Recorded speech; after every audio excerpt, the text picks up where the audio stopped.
Dear students, mass spectrometry की इस presentation में हम लोग ऑर्गेनिक कंपाउंड्स का एनालिसिस देखने जा रहे हैं। ये प्रेजेंटेशन पिछली प्रेजेंटेशन के कंटिन्यूएशन में ही है। लास्ट प्रेजेंटेशन में हम लोगों ने एल्केन, एल्कीन्स और एरोमेटिक कंपाउंड्स के मास स्पेक्ट्रम के बारे में बात करी थी। इस प्रेजेंटेशन में हम लोग alcohol, phenol, aldehyde, ketones, carboxylic acid, amine के मास स्पेक्ट्रम के बारे में जानेंगे। तो सबसे पहले हम लोग यहाँ पर अभी अल्कोहल्स के मास स्पेक्ट्रम की बात कर रहे हैं। अल्कोहल्स के केस में जो मॉलिक्यूलर आयन पीक हमें मिलती है उसकी इंटेंसिटी कम होती है। प्राइमरी और सेकेंडरी अल्कोहल्स के केस में ये अबंडेंसी कम हो जाती है और टर्शियरी अल्कोहल्स के केस में तो ये ऑलमोस्ट नेग्लिजिबल हो जाता है। सो जैसे जैसे अल्कोहल का मॉलिक्यूलर वेट बढ़ता चला जाएगा, मॉलिक्यूलर आयन की अबंडेंस कम होती चली जाएगी। साथ ही साथ अगर यहाँ पे प्राइमरी से सेकेंडरी या सेकेंडरी से टर्शियरी अल्कोहल की हम बात करेंगे तब भी मॉलिक्यूलर आयन की अबंडेंस कम होती चली जाएगी। दूसरा पॉइंट यहाँ पर यह है कि जो पेरेंट आयन की हमें पीक मिलेगी उसके लिए इलेक्ट्रॉन का रिमूवल हमेशा ऑक्सीजन एटम से होगा। ऐसा इसलिए क्योंकि ऑक्सीजन पे इलेक्ट्रॉन डेंसिटी ज़्यादा है, उसके पास 2 लोन पेयर हैं और इसलिए इलेक्ट्रॉन का रिमूवल वहाँ पे आराम से हो सकता है। अगर हम कार्बन कार्बन बॉन्ड की बात करें या कार्बन हाइड्रोजन बॉन्ड की बात करें तो उसमें जो इलेक्ट्रॉन्स हैं वो ज़्यादा अच्छे से बाउंडेड हैं और इसलिए ऐसे इलेक्ट्रॉन्स का रिमूवल मुश्किल से हो पाएगा। फिर नेक्स्ट पॉइंट हम देख रहे हैं यहाँ पे कि जो इंपॉर्टेंट फ्रेगमेंटेशन मोड होगा अल्कोहल्स के केस में ये अल्फा बीटा बॉन्ड क्लीवेज होगा। जैसा कि अभी हम यहाँ पर एक अल्कोहल का केस देख रहे हैं। इस अल्कोहल के केस में हम देख रहे हैं कि जो ये अल्फा कार्बन है ऑक्सीजन से जो अटैच्ड है और उसके बाद जो बीटा कार्बन है इसका बॉन्ड का क्लीवेज हो रहा है बीच में से, और यहाँ पर जो अल्काइल ग्रुप था ये एज अल्काइल रेडिकल बन करके निकल जा रहा है और जो ये फ्रेगमेंट बच रहा है इसका मॉलिक्यूलर वेट 31 है। इसी तरह से जो प्राइमरी अल्कोहल्स होते हैं उनमें एक और इम्पॉर्टेंट पीक मिलती है जिसमें वाटर का लॉस होता है। तो जैसे हम देख रहे हैं कि यहाँ पे ये अल्कोहल है, यहाँ पे जो ये अल्फा कार्बन था और इसके बाद जो ये बीटा कार्बन है इन दोनों के बीच में पाई बॉन्ड का फॉर्मेशन हो रहा है।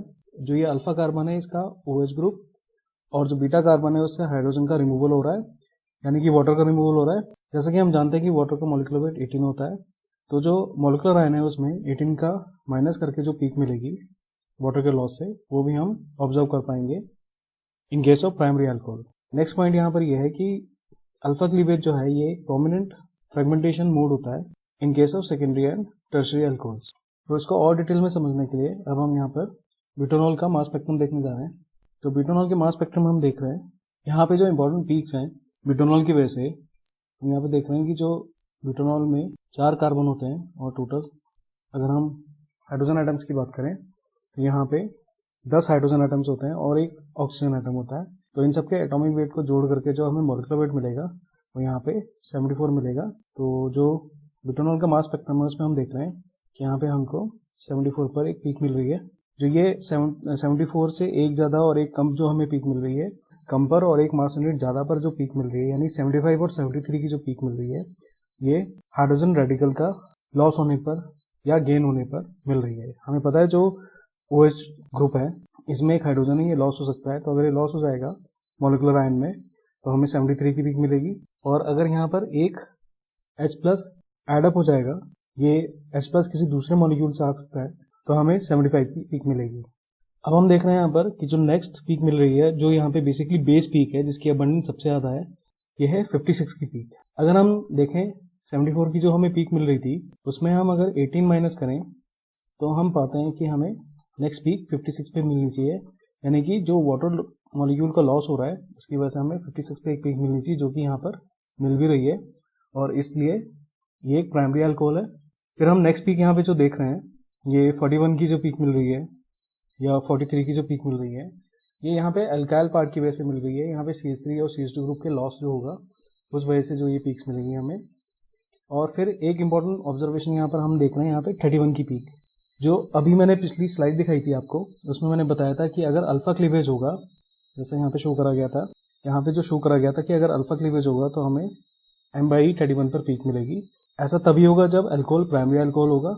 तो हमें पता है कि ब्यूटानॉल जो है ये एक प्राइमरी अल्कोहल है और इसलिए हम यहाँ पर M/31 पर एक हमें हाई अबंडेंस की पीक मिल रही है और ये पीक यहाँ पर जो ग्रुप हमने देखा था यहाँ पे CH2 double bond OH positive जो फ्रेगमेंट था उसकी वजह से मिल रही है यहाँ पे।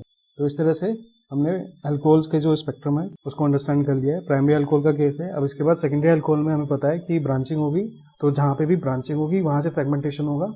तो इन फ्रेगमेंट्स को हम जान करके आराम से मॉलिक्यूल के स्ट्रक्चर को बता सकते हैं। अब हम नेक्स्ट केस देख रहे हैं यहाँ पे फिनॉल्स का।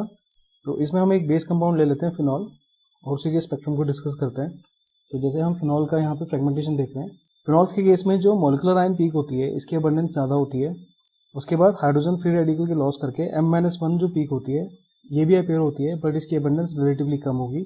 फिनॉल के केस में एक स्पेसिफिक पीक मिलती है हमें जब कार्बन मोनोऑक्साइड मॉलिक्यूल का लॉस होगा। तो जैसे हम फिनॉल पर्टिकुलर का केस देख रहे हैं, जो ये फिनॉलिक मॉलिक्यूल है इसका जो मॉलिक्यूलर वेट होता है 94 होता है। तो CO ग्रुप के लॉस के बाद यहाँ पे M/66 पे हमें एक पीक मिलनी चाहिए, क्योंकि कार्बन मोनोऑक्साइड का जो मॉलिक्यूलर वेट 28 होता है तो इसको माइनस कर देंगे 94 से, तो हमें 66 पे पीक मिलेगी। और इसके बाद हाइड्रोजन फ्री रेडिकल लूज करके यहाँ पर एक स्टेबल एरोमेटिक कार्बोकेटाइन बन जा रहा है जिसका मॉलिक्यूलर वेट 65 होगा।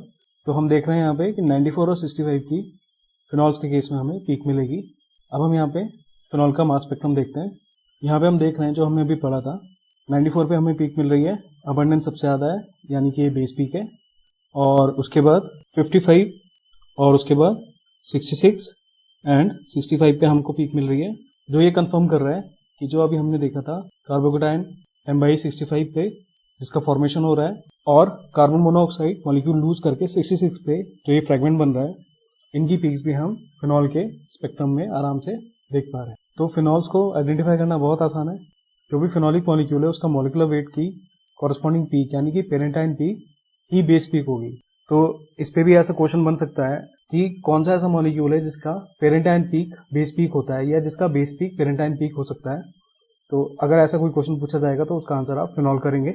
और दूसरी इंपॉर्टेंट बात यहाँ पे फिनॉल्स के केस में क्या है कि यहाँ पे कार्बन मोनोऑक्साइड मॉलिक्यूल का लॉस होगा, तो जो भी मॉलिक्यूलर वेट रहा होगा उस फिनॉल में, हो सकता है फिनॉल के साथ CH3 ग्रुप या कोई और ग्रुप भी जुड़ा हो, तो जो भी मॉलिक्यूलर वेट होगा उसमें CO का मॉलिक्यूलर वेट जो था उसको माइनस करके जो पीक मिलेगी वो भी हमको स्पेक्ट्रम में ऑब्जर्व करनी चाहिए। और उसमें से एक कम करके यानी हाइड्रोजन रेडिकल को लूज करके भी हमें एक पीक मिलनी चाहिए। तो अगर ऐसी पीक्स मिलती हैं हमको तो इसका मतलब वो कंपाउंड फिनॉलिक कंपाउंड है। अब हम नेक्स्ट यहाँ पर एल्डिहाइड एंड कीटोन्स के मास स्पेक्ट्रम की बात कर रहे हैं। तो जैसा कि हमने एल्केन्स के केस में देखा था, एल्कीन्स के केस में देखा था, जैसे जैसे एल्काइल चेन का लेंथ बढ़ता चला जाएगा वैसे वैसे मॉलिक्यूलर आयन पीक की जो इंटेंसिटी होगी वो डिक्रीज होती चली जाएगी। नेक्स्ट पॉइंट यहाँ पर यह है कि अल्फा क्लीवेज यहाँ पर मेजर फ्रेगमेंटेशन मोड होगा। अल्फा क्लीवेज हम लोगों ने पहले पढ़ा हुआ है, इनफैक्ट कार्बन कंपाउंड्स का केस लेकर ही हमने वहाँ पे समझा था। तो अल्फा क्लीवेज यहाँ पर होगा और जो भी पॉसिबल फ्रेगमेंट्स होंगे उनकी पीक्स हमें मिलेगी।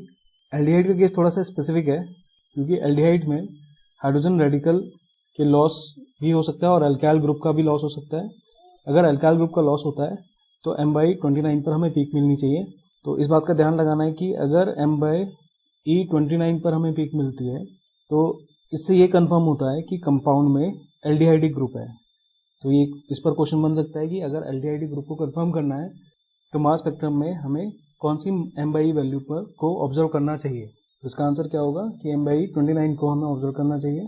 अगर 29 पे हमको पीक मिलती है तो ये कंफर्म होता है कि कंपाउंड में एल्डिहाइड है। इसके बाद एल्डिहाइड और कीटोन्स में हमने देखा था कि अगर गामा हाइड्रोजन होता है मॉलिक्यूल में तो मैक्लाफर्टी रीअरेंजमेंट पॉसिबल होगा। मैक्लाफर्टी रीअरेंजमेंट हम पिछले प्रेजेंटेशन में पढ़ चुके हैं, तो उसको आप वहाँ पे कवर कर सकते हैं। ब्रीफली मैं बता देता हूँ यहाँ पर कि अल्फा बीटा क्लीवेज होता है मैक्लाफर्टी रीअरेंजमेंट में, और यहाँ पे 6 मेंबर ट्रांजिशन स्टेट इन्वॉल्व होती है। और अगर हम एल्डिहाइड कीटोन्स लेते हैं तो यहाँ पे इनॉलिक फॉर्म बनता है जो कि टॉटोमराइज होकर के दोबारा से कीटोन या एल्डिहाइड को बना देता है। अगर हमारा जो कंपाउंड एक एल्डिहाइड होगा, जैसे कि हम यहाँ पे देख रहे हैं, तो यहाँ पे जो कार्बन ग्रुप है उसके साथ एक हाइड्रोजन जुड़ा हुआ है यानी कि एल्डिहाइडिक ग्रुप है। तो जब अल्फा बीटा क्लीवेज होगा तो इस तरह का फ्रेगमेंट बनेगा मैक्लाफर्टी रीअरेंजमेंट के हिसाब से। और टॉटोमराइज होने के बाद जो ये एसिटाल्डिहाइड का कैटायन रेडिकल जो फॉर्म हो रहा है, इसके लिए जो स्पेसिफिक पीक मिल रही है हमें 44 पे, ये भी ऑब्जर्व करने वाली पीक है। 44 पे अगर पीक मिलती है तो इसका मतलब कार्बोनिल कंपाउंड में बेसिकली इतना पार्ट तो कन्फर्मली है ही है, या फिर इनडायरेक्टली ये भी एल्डिहाइडिक कंपाउंड्स को कंफर्म करती है। यानी 44 पे अगर हमें पीक मिल रही है और 29 पे अगर हमें पीक मिल रही है तो इससे ये कंफर्म है कि ये कंपाउंड एल्डिहाइडिक कंपाउंड है श्योरली। और 44 पे अगर पीक मिल रही है तो इससे ये भी पता चलता है कि ये जो एल्डिहाइडिक कंपाउंड है इसमें जो एल्काइल चेन है उसमें एटलीस्ट 3 कार्बन तो जुड़े ही हैं। अगर 3 कार्बन जुड़े होंगे तो जो गामा कार्बन होगा उससे हाइड्रोजन माइग्रेट करेगा और जिसकी वजह से अल्फा बीटा क्लीवेज होगा, यानी मैक्लाफर्टी रीअरेंजमेंट पॉसिबल होगा। तो बहुत सिंपल है, अगर 44 पे अगर हमें पीक मिल रही है तो कंपाउंड एल्डिहाइडिक है और जो एल्काइल ग्रुप जुड़ा है एल्डिहाइड से उसमें 3 कार्बन तो हैं कन्फर्म। सिमिलरली अगर हम मिथाइल कीटोन्स की बात करें, मिथाइल कीटोन्स मीन्स कि ऐसे कीटोन जिनमें एक एल्काइल ग्रुप जो होगा वो मिथाइल ग्रुप होगा, तो उनमें भी अल्फा बीटा क्लीवेज होगा और यहाँ पे भी हमें एक इनोलिक फॉर्म मिलेगी। ये इनोलिक फॉर्म टोटोमराइज होगी और हमको यहाँ पर कॉरस्पॉन्डिंग कीटोनिक ग्रुप मिल जाएगा फिर से। तो हम यहाँ पे देख रहे हैं कि अगर ये मिथाइल कीटोन हो रहा होगा तो यहाँ पे M/E 58 पे मिलेगा। तो ये 58 की जो वैल्यू है हमें याद रखना है। अगर मास स्पेक्ट्रम में हमें 58 पे पीक मिलती है तो इससे कंफर्म होता है कि कंपाउंड में मिथाइल कीटोन कंफर्मली है। और दूसरा एस्पेक्ट क्या है कि मिथाइल कीटोन में जो दूसरा एल्काइल पार्ट है उसमें एटलीस्ट 3 कार्बन एटम तो कंफर्मली हैं। तो 58 पर अगर हमें पीक मिल रही है तो मिथाइल कीटोन है, यानी एक तरफ मिथाइल ग्रुप है और एक तरफ ये प्रोपाइल ग्रुप तो है। और अगर हमें 44 पे पीक मिल रही है तो इसका मतलब यहाँ पर हाइड्रोजन है और दूसरी तरफ कार्बन ग्रुप के दूसरी तरफ एटलीस्ट 3 कार्बन यानी प्रोपाइल ग्रुप तो कंफर्मली है। तो ये 44 और 58 पीक्स इंपॉर्टेंट है कार्बन कंपाउंड्स में। अब हम यहाँ पे एक कार्बन कंपाउंड का एग्जाम्पल देख रहे हैं। हम एक एल्डिहाइड ले रहे हैं यहाँ पर ब्यूटेनॉल, उसके मास स्पेक्ट्रम की बात कर रहे हैं। तो हम यहाँ पे कुछ पीक्स देख रहे हैं। एक तो हमें 72 पे पीक मिल रही है ब्यूटेनॉल का। अगर हम स्ट्रक्चर देखें तो ये हो जाता है CH3 CH2 CH2 CHO। यहाँ पे टोटल 4 कार्बन एटम्स है। तो एक कार्बन एटम का मास 12 होता है, तो कार्बन का जो मास होगा, टोटल कार्बन का जो मास होगा 48 हो जाएगा। टोटल यहाँ पे 8 हाइड्रोजन एटम्स हैं, एक हाइड्रोजन का मास 1 होता है, तो यहाँ पर मोलिकुलर वेट टोटल हाइड्रोजन का जो कॉन्ट्रीब्यूशन होगा वो 8 हो जाएगा। फिर यहाँ पर एक ऑक्सीजन एटम है, उसका मास 16 होता है। तो अगर हम ये सब जोड़ लेंगे तो हमें मिलता है 72। तो हम आराम से ऑब्जर्व कर रहे हैं यहाँ पे कि हमको 72 पे एक पीक मिल रही है। इसके बाद हमें जो नेक्स्ट पीक, इंपॉर्टेंट पीक हम देख रहे हैं यहाँ पे, जो बेस पीक भी है वो है यहाँ पर 44 की पीक। और ये ऑब्वियसली अभी मैंने बताया था कि जब मैक्लाफर्टी रीअरेंजमेंट होगा तब यहाँ पे 44 की हमें पीक मिलती है। तो 44 की पीक ये कंफर्म कर रही है कि जो कार्बन कंपाउंड है उसमें एक तरफ तो हाइड्रोजन है और एक तरफ यहाँ पे प्रोपाइल ग्रुप तो है ही, यानी CH3 CH2 ग्रुप तो कंफर्मली है। तो ऑब्वियसली मॉलिक्यूलर वेट से हमें पता चल गया 72 और 44 की पीक से हमें ये पता चला, तो ये कंपाउंड ब्यूटेनॉल ही हो सकता है अगर ये 2 पीक्स हमें मिल रही हैं। उसके बाद नेक्स्ट पीक जो हम देख रहे हैं 29 पे, इसके बारे में मैंने बताया था आपको। 29 पे जो पीक मिल रही है ये अल्फा क्लीवेज की वजह से मिल रही है, हमने पढ़ा था अभी, जिसमें CHO फ्रेगमेंट बनता है। तो इस फ्रेगमेंट की वजह से हमें यहाँ पर 29 की पीक मिल रही है। अब नेक्स्ट क्लास ऑफ कंपाउंड्स हम जो यहाँ देख रहे हैं ये कार्बोक्सिलिक एसिड। कार्बोक्सिलिक एसिड के केस में हम देख रहे हैं कि जो मॉलिक्यूलर आयन पीक होगी उनकी इंटेंसिटी कम होगी। अभी तक हमने एक ही क्लास ऑफ कंपाउंड्स पढ़े हैं फिनॉल्स, जिनमें मॉलिक्यूलर आयन पीक की इंटेंसिटी ज़्यादा होती है, इनफैक्ट वो बेस पीक भी हो सकते हैं, जैसे फिनॉल के केस में हमने देखा था। अभी तक और कोई कंपाउंड हमने देखा ही नहीं है जिसमें मॉलिक्यूलर आयन पीक की इंटेंसिटी ज़्यादा हो। अगर हम एलिफेटिक एसिड्स और एरोमेटिक एसिड्स को कंपेयर करेंगे तो एलिफेटिक एसिड के केस में जो मॉलिक्यूलर आयन पीक मिलेगी उसकी इंटेंसिटी कम होगी as compare to aromatic acids में जो हमें मॉलिक्यूलर आयन पीक मिलेगी। ऐसा इसलिए क्योंकि एरोमेटिक एसिड में एरोमेटिक रिंग जो जुड़ी होगी वो स्टेबल होगी और उसका फ्रेगमेंटेशन जल्दी से नहीं होगा, तो इसलिए वहाँ पे कॉरस्पॉन्डिंग मॉलिक्यूलर आयन पीक की इंटेंसिटी ज़्यादा होगी। सेकेंड पॉइंट हम यहाँ देख रहे हैं कि जैसे कि कार्बोनिल कंपाउंड में था, कार्बोक्सिलिक एसिड के केस में भी अल्फा क्लीवेज पॉसिबल है।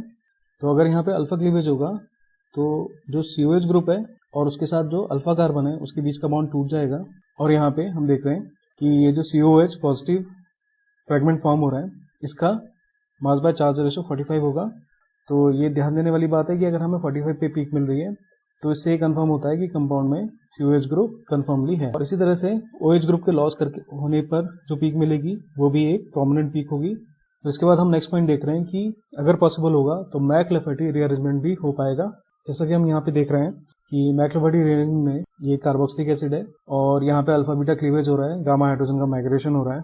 तो यहाँ पे जो फ्रेगमेंट फॉर्म हो रहा है अल्काइल ग्रुप के लॉस अल्फा बीटा क्लीवेज के बाद, उसका मास टू चार्ज रेशो 60 है।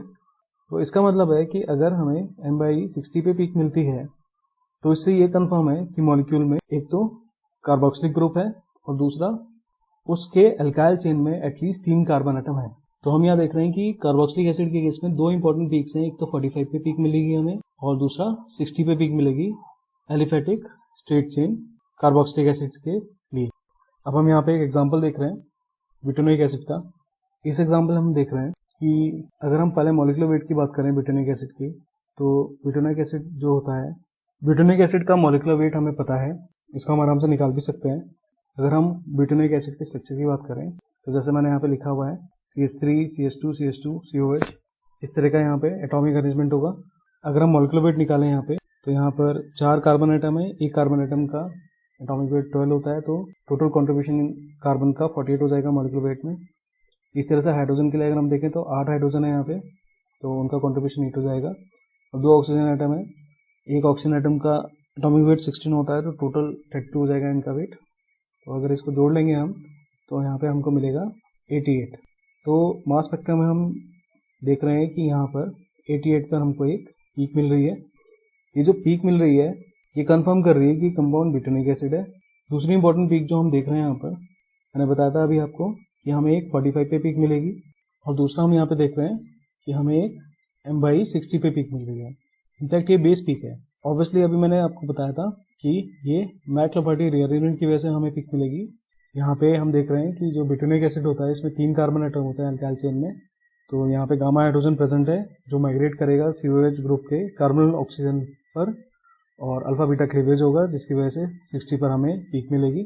तो ये 3 पीक जो मैं बता रहा हूँ यहाँ पे 45 की पीक हमें एक मिल रही है, एक 60 की पीक मिल रही है हमें मैक्लोफर्टी रीअरेंजमेंट की वजह से, अल्फा क्लीवेज की वजह से हमें 35 की जो पीक मिली है।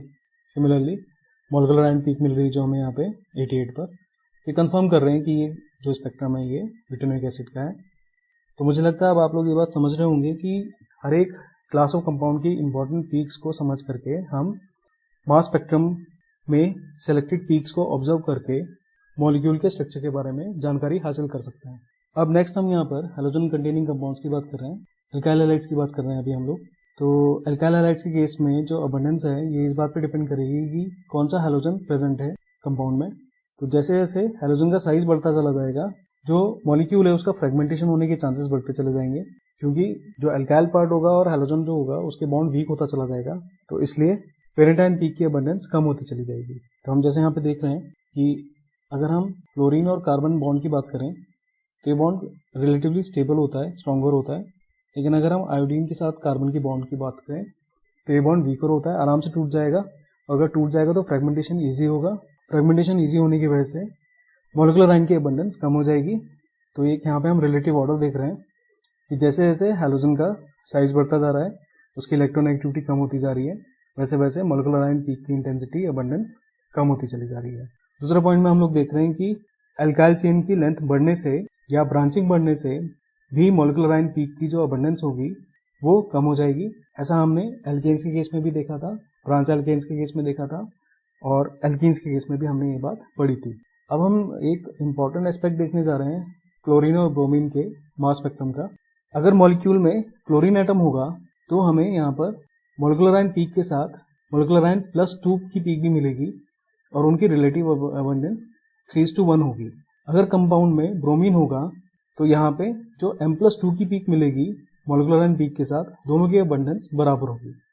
तो इसको समझने के लिए हम यहाँ पे 2 स्पेक्ट्रम देखने जा रहे हैं। तो पहला हम यहाँ पे स्पेक्ट्रम देख रहे हैं क्लोरोइथेन का। क्लोरोइथेन में अगर हम मॉलिक्यूलर स्ट्रक्चर की बात करें तो हमें पता है कि इसका स्ट्रक्चर होता है CH3 CH2 Cl। तो हम यहाँ देख रहे हैं कि जो CH3 ग्रुप है इसका मास हो जाएगा 15, तो CH2 ग्रुप है इसका मास हो जाएगा 14, और Cl का एटॉमिक मास हमें पता है 35 होता है। इसको अगर हम जोड़ देंगे 15 + 14 + 35 तो हमें मिलता है 84। तो ये जो 84 पे हमें पीक मिल रही है ये यहाँ पे हमें इस तरह से जो क्लोरोइथेन मॉलिक्यूल था इसके लिए मिल रही है। हम साथ में यहाँ पे देख रहे हैं कि इससे +2 की पीक भी हमें एक मिल रही है। +2 का मतलब हो गया यहाँ पे हमें 86 की पीक भी मिल रही है जो हम यहाँ देख रहे हैं। और अगर हम इनकी अबंडेंस देखें, हाइट देखें, तो देखेंगे अगर हम यहाँ पे ध्यान से, तो इस पीक का जो 86 पे हमें पीक मिल रही है, अगर ये 3 गुना है तो ये पीक इस पीक की हाइट 1 गुना है।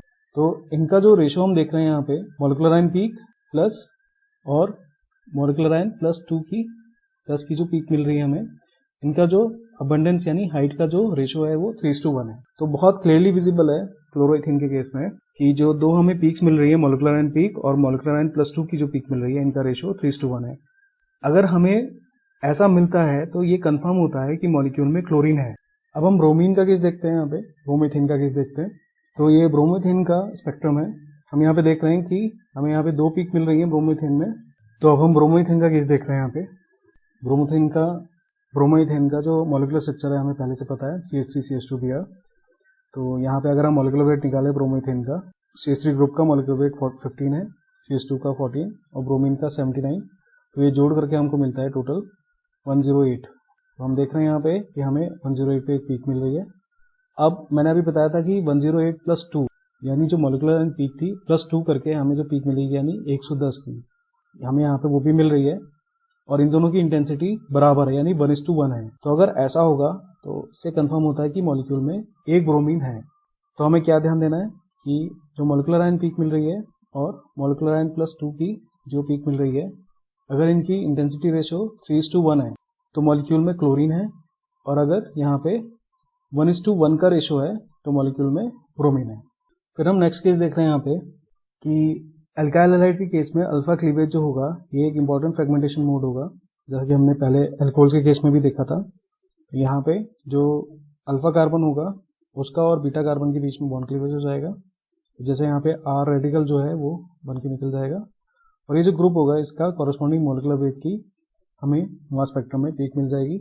सिमिलरली जो हैलाइड रेडिकल है इसका लॉस भी होता है और ये एक इंपॉर्टेंट फ्रेगमेंटेशन मोड होता है एल्काइल हैलाइड के केस में, और जैसे जैसे हैलोजन का साइज बढ़ता जाएगा ये वाला जो फ्रेगमेंटेशन है इसकी प्रोबेबिलिटी बढ़ती चली जाएगी और इसके कॉरस्पॉन्डिंग पीक के मिलने के चांसेस बढ़ता चला जाएगा, यानी कॉरस्पॉन्डिंग अबंडेंस ज्यादा होती जाएगी। जैसे हम यहाँ पे देख रहे हैं कि ये कोई मॉलिक्यूलर आयन है जिसका मास कैपिटल M है, तो अगर X का लॉस हो जाता है तो हमें जो नेक्स्ट पीक मिलेगी यहाँ पर वो M-X पे मिलेगी। तो ये कुछ इंपॉर्टेंट एस्पेक्ट देखे हमने एल्काइल हैलाइड्स के स्पेक्ट्रम का।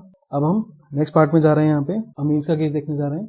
तो अमीन्स का जो स्पेक्ट्रम होता है इसकी खास बात क्या होती है कि यहाँ पे नाइट्रोजन आइटम होता है, और जिसकी वजह से अगर अमीन्स में एक नाइट्रोजन आइटम है तो उनका मास हमेशा जो मॉलिक्यूलर मास होगा या पेरेंट आयन पीक जो होगी वो हमेशा ऑड मास नंबर वैल्यू पे मिलेगी। तो ये बहुत इंपॉर्टेंट एस्पेक्ट है।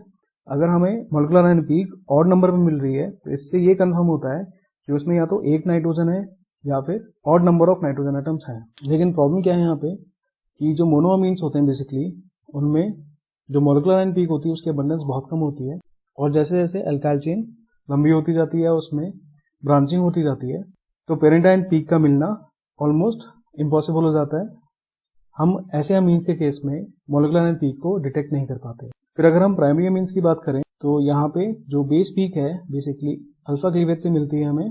तो जैसे हम यहाँ पे देख रहे हैं कि ये एक प्राइमरी अमीन है, यहाँ पे अल्फा क्लीवेज हो रहा है, और जैसे अभी हमने अल्कोहल्स के केस में भी देखा था और एल्काइल हैलाइड्स के केस में भी देखा था, तो यहाँ पे R रेडिकल लॉस हो जाएगा और यहाँ पे ये जो CH2NH2 पॉजिटिव फ्रेगमेंट बन रहा है इसका मास टू चार्ज रेशियो 30 है, यानी 30 पर हमें पीक मिल रही है। इसका मतलब जो कंपाउंड है वो एक प्राइमरी अमीन है। तो दो बात ध्यान देना होगा हमें कि अमीन्स के केस में अगर एक नाइट्रोजन आइटम है तो मॉलिक्यूलर आयन पीक हमें ऑड नंबर पे मिलेगा, और सिमिलरली प्राइमरी अमीन्स के केस में हमें M/30 पर पीक मिलेगी। एक और इंपॉर्टेंट फ्रेगमेंटेशन है यहाँ पर तो मैं यहाँ पे शो कर रहा हूँ कि जैसे अल्कोहल के केस में वाटर मॉलिक्यूल का लॉस होता था, वैसे ही अमीन्स के केस में प्राइमरी अमीन्स के केस में अमोनिया मॉलिक्यूल का लॉस होता है।